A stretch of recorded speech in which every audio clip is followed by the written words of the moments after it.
I'm Ted from Moyers Automotive. Here today to show you a car that came in on the hook, no start, no crank condition. And I wanted to run over a couple of things that I found. First of all, I printed out a wiring diagram of the starting circuit, which generally isolates where the problem is.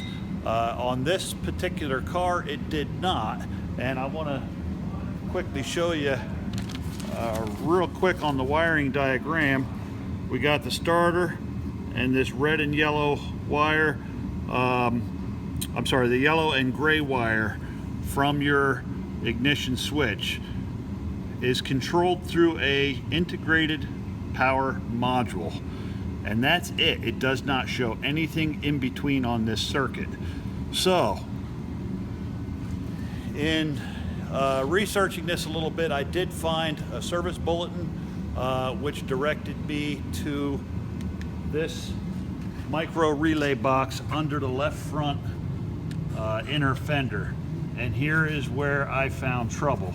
You can see the green corrosion.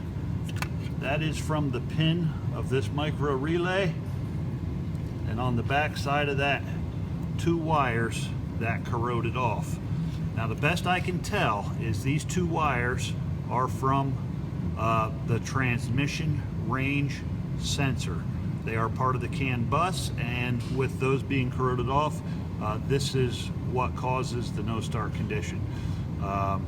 So that's the video for now. If you have an 08 Dodge Caliber, I guess I forgot to mention that. That's what we're working on, a Dodge Caliber, and this is a very common problem on these. But I wanted to emphasize this because a lot of people think a no start condition is going to be an easy fix. It is not always an easy fix. Sometimes you're going to have to let the professionals handle it. Okay? Thank you.